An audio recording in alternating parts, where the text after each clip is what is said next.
Hello survivors and welcome to another Walking Dead Road to Survival video, and in this video we're going to be looking at the week ahead in RTS. There are some new events starting this week, a potential event that has not been announced just yet, but obviously the theory behind multi-week events following multi-week events is pretty solid.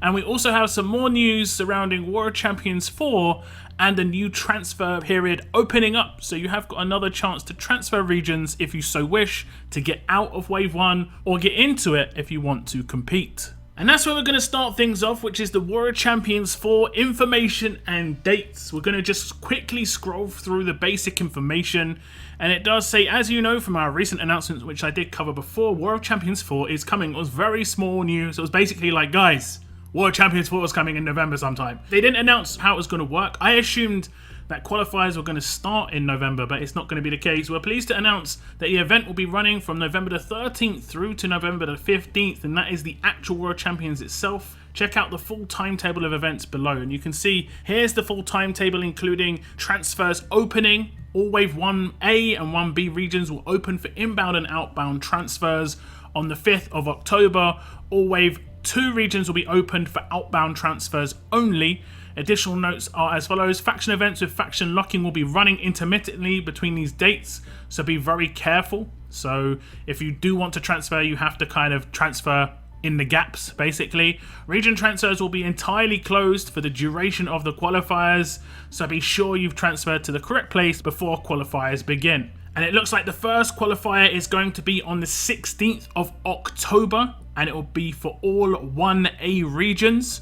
All other waves and regions will have a normal CRW event. Here's a list of all the 1A and 1B regions in RTS, and I'll scroll through the rest. Wave 2 and Wave 3. So you can see what region wave you're in basically from this list. Because of this, the only regions that will be able to qualify for the War of Champions are the ones in 1A, but I give you a big fair warning when it comes to transferring to this section.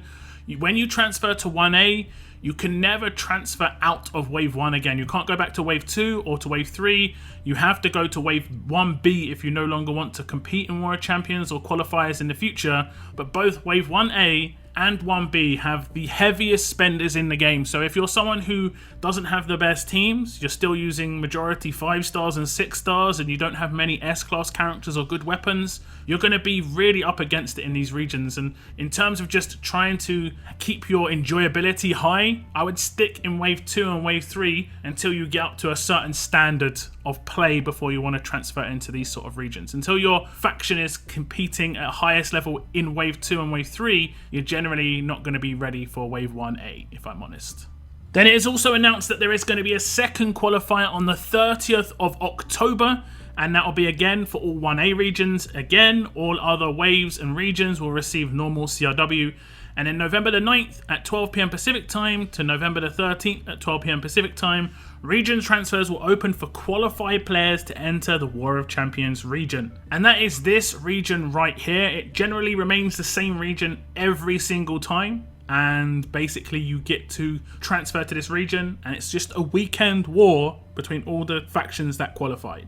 It then just reconfirms that November the 13th War of Champions 4 begins, November 15th War of Champions 4 ends. Region transfers will open again for those players and factions in the War of Champions region to be able to transfer out of it to either go to 1A or 1B. And then it goes on to say any players who have not transferred themselves by the end of this window will be removed and placed in a random 1A region. Please ensure that you've transferred during the allotted window to avoid this. The last bit of information says we'll be providing additional information around War of Champions 4 rewards, towers and timers, along with special war prizing for non-War of Champions regions during War of Champions 4 in future blog posts.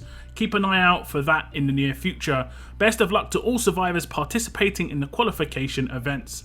Best, the TWD RTS team. So there is also an update here that says that the limitation of the amount of factions that can qualify for War of Champions 4 has been reduced from 60 down to 50. So this is a surprise change. I believe the first War of Champions and the second War of Champions were 40 each. And then I think it was increased to 60, and now it's been reduced down to 50. I can't 100% remember if that's, how it was, but it's definitely been reduced in this case because the last one was definitely 60.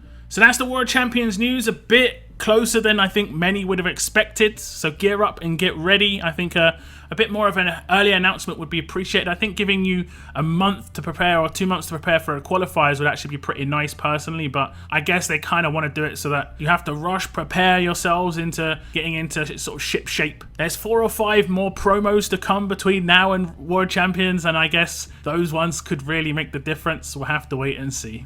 Next up is the October calendar, and as you can see on your screen, A Bear's Journey is coming to an end. As we all know, there is no information about the next multi-week event, and it could potentially start after the transfers close, just due to transfers being open can cause issues sometimes, but they may start it and it's just not been announced on the calendar just yet. Enter the Gauntlet is already underway and it will be coming close to an end. This is pretty much the last week, but we do have a new event called Bloodline starting.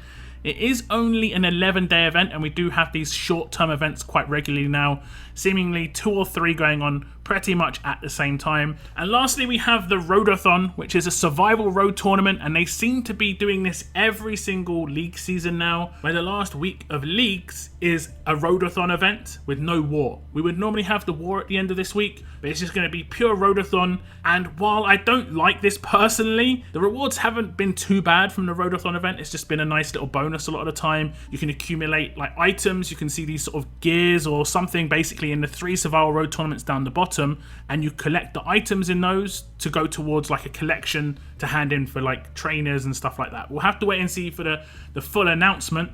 But the big issue I have is that Survival Road has just never seen any quality of life updates. We haven't got any ways to formulate teams. We have to do it ourselves every single stage, and the fact that it changes the requirements every stage, then it just gets frustrating. Fortunately, it doesn't go up to Nightmare. That's where it becomes a major issue for everybody. But even hard Survival Road is a problem for, you know, people who've got like low-level or mid-level rosters in terms of having to change your roster quite a lot. I will generally autofill on a lot of these until maybe like Legendary on hard. I'll start having to like put in crit weapons and crit teams in those sort of cases. But just like the last time the road event came up, and the very first time as well, I want to just say, please add quality of life updates to at least be able to bookmark some teams, just basically like you do for road maps, like you do for world maps. That would make the Roadathon events and just Survival Road in general a much more pleasurable experience. And I would say out of all the events in the game, SR is one of the ones that is just such a chore, because you just don't have the teams available set up. And some people do spend a lot of time having just to set up their teams, and it's going to stop people from doing things like canning, because if they have to set up their teams every time, and they're not going to be like, oh, I really want to can this event. It's just going to be like, nah, I don't want to get out of this as soon as possible and just not play the event. So better player experience equals probably more money made.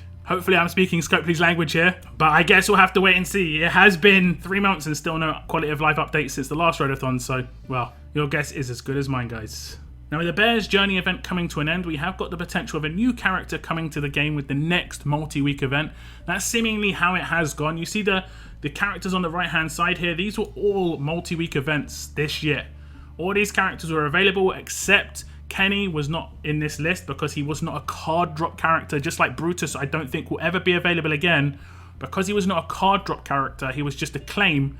That's why I definitely recommended him over these card characters, because the card characters, you're potentially going to be able to get their cards in the future. Characters like Brutus, Kenny, I don't think you're ever going to get the chance to get them again. Very, very unlikely.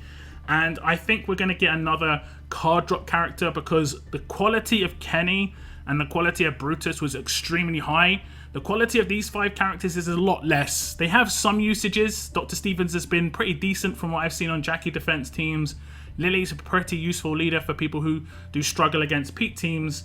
And Aaron is a pretty decent base defense leader. Dylan and Willie are a little bit more niche characters, but they have their usages for sure. So I think we're going to get a character like this in the next event. It'll probably be announced later this week, but like I said, they could potentially delay it to after transfers, although I wouldn't see why, because transfers doesn't seem to affect too much in the game anymore. They've made quite a few adjustments to the game in how that works. So we'll have to wait and see. I think the Brutus event was great. It would be awesome if the next event led on from the Brutus event in some way, where we had Brutus the Bear. We also have the Scotsman, obviously up right now, who is a promo character, as you can see. And then we had other characters in that event who were brand new. They introduced quite a few new characters, and it'd be nice to be able to, let's say, be able to get one of those characters from the event and then another one of those characters become a promo just like the Scotsman has as well. That'd be actually really nice, and get maybe a bit more backstory, or maybe a bit more future story on where these characters go and what happens to them. So more info to come soon on the upcoming events, guys. Do tell me your thoughts, your hopes on these events. Is there any particular trait of character or any of those characters in a Bear's journey that you'd like to see? Personally, I like the look of Akira, was pretty cool. Also, Mard was in there, and also Callie. We did have quite a few different characters in the storyline. Maybe even Victor. I know, maybe even Victor. Did you actually get your hands on Brutus? I managed to get Brutus and get 8 extra tokens, so I think I'm most likely going to claim Aaron cards on my stream later tonight. I'm going to just fully decide, but because I need them and because I can claim 2, it just seems to make the most sense. But that is going to be the end of my video, guys. I want to thank you very much for tuning in, and as always, keep on surviving, guys. Keep on surviving.